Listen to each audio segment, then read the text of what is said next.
Good morning. It is Tuesday, October 6th, 2020. You can now relax and be informed. Here is your daily bite of news. President Trump returned to the White House on Monday night. After landing on the South Lawn, the president climbed the steps to the balcony, took off his mask, flashed 2 thumbs up, and saluted twice for the television cameras on the ground. "We're going back to work. We're going to be out front," Mr. Trump said in a video shot immediately after his return. He also tweeted on Monday, "Don't be afraid of COVID. Don't let it dominate your life." Mr. Trump's statement was meant to cast his illness as an act of courage rather than an act of recklessness. Mr. Trump pressured his doctors to release him from Walter Reed Medical Center so that he could be treated at the White House. Doctors said the president had gotten 72 hours without a fever and had normal blood oxygen readings after being given treatments and steroids. White House advisors say he still planned to go ahead with the second debate with Mr. Biden scheduled for October 15th. The Regeneron Pharmaceutical Incorporated antibody cocktail given to President Donald Trump to treat his symptoms was developed with the unauthorized use of a fluorescent protein, according to a lawsuit by a California company, Allele Biotechnology and Pharmaceutical Incorporated. A separate federal lawsuit was filed in California against Pfizer Incorporated and BioNTech, partners in the race to develop a COVID-19 vaccine. Hundreds of organizations and universities, including the U.S. Food and Drug Administration, have active licenses to use Allele's technology, but not Regeneron or Pfizer or BioNTech. The San Diego-based company said it reached out to Regeneron several times to negotiate a license, but the request went unanswered. The companies benefiting from the Allele protein could make as much as $4 billion off the vaccine using the patented material. A White House decision to halt the release of new standards for emergency authorization of a COVID-19 vaccine came after White House officials told the FDA that the pharmaceutical industry had objected to the tougher requirements. The fact that the president was siding with drug makers over his own regulators in shelving the guidance adds a new dimension to concerns about White House interference in the FDA. An FDA spokesperson said the revised vaccine guidance remains under review, but whether it's made public or not won't affect how the agency evaluates vaccines for emergency authorization.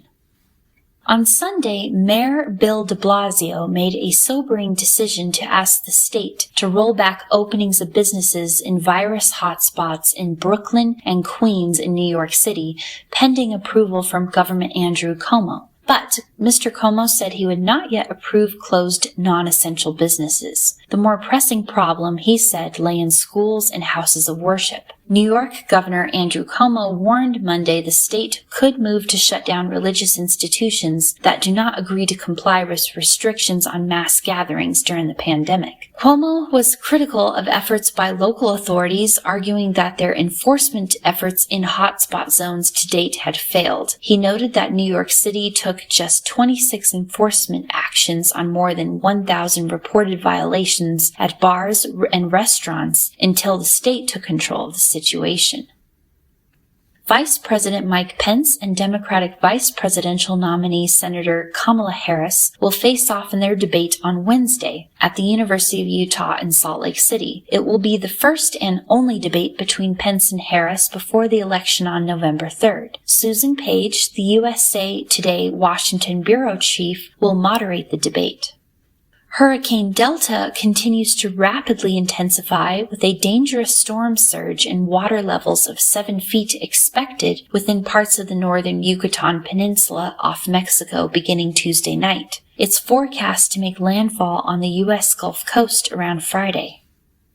The city of Paris closed all bars amid a sharp uptick in the number of coronavirus cases among young adults. Local authorities said restaurants could remain open as long as they enforce added restrictions, including taking the names and phone numbers of all diners, limiting parties to just 6 people, and providing hand sanitizer at every table. The sale and consumption of alcohol will be banned after 10 o'clock p.m. This comes as the government of Ireland recommended Sunday a return to a nationwide lockdown for the next 4 weeks, as the country braces for a second wave of infections in Europe.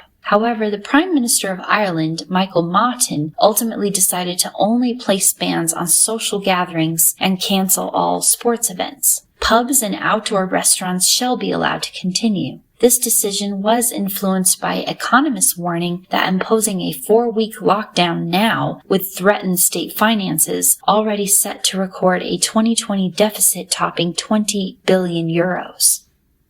In London, 16,000 people who tested positive for the coronavirus between September 25th and October 2nd were not recorded in the nation's daily number of reported cases, producing an artificially low picture of the spread of the virus and delaying efforts to trace those with whom the infected people had been in contact. This incident should never have happened, said Health Secretary Matt Hancock to Parliament on Monday, promising that the government would conduct an investigation and upgrade its outmoded computer systems.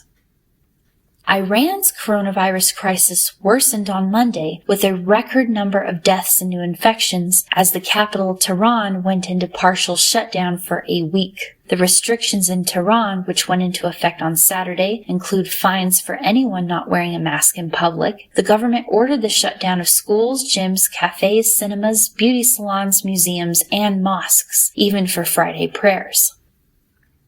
A House panel led by Democrats investigating competition in the technology sector is poised to propose sweeping reforms to block giants such as Amazon and Apple from both owning marketplaces and selling their own products on them. The critique in the panel's report are still drafts, and the contents of both could change. The recommendations are the result of a year-long investigation by the House Antitrust Panel led by Democratic Representative David Cicilline. That probe is coming to its conclusion as federal and state antitrust enforcers are also investigating Google and Facebook. Cicilline's proposal would prohibit tech companies from entering different lines of business and amount to a breakup of the companies. Amazon, for example, would be prevented from selling its own products on its marketplace, while Google couldn't own both the world's biggest search engine and YouTube.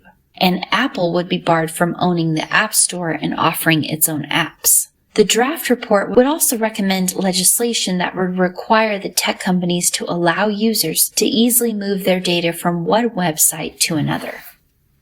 Canada announced Monday the suspension of arms exports to NATO ally Turkey as Ottawa investigates the alleged use of its military technologies in the Armenia-Azerbaijan conflict. In line with Canada's robust export control regime and due to the ongoing hostilities, I have suspended the relevant export permits to Turkey so as to allow time to further assess the situation, said Foreign Minister François-Philippe Champagne in a statement. We call for measures to be taken immediately to stabilize the situation on the ground and reiterate that there is no alternative to a peaceful, negotiated solution to this conflict.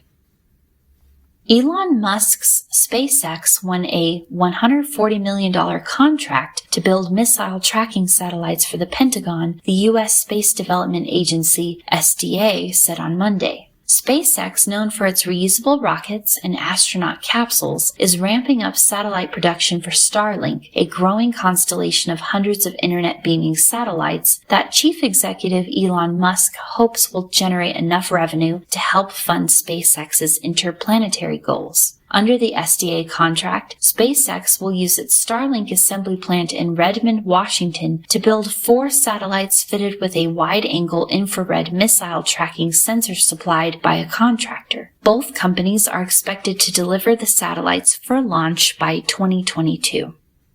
Well, that will conclude our news for the day. We invite you, if you're interested, to read up on these topics. See our description below for sources. Subscribe to this channel. You will receive a daily news update. Thank you for listening. Be relaxed, be informed, and be connected.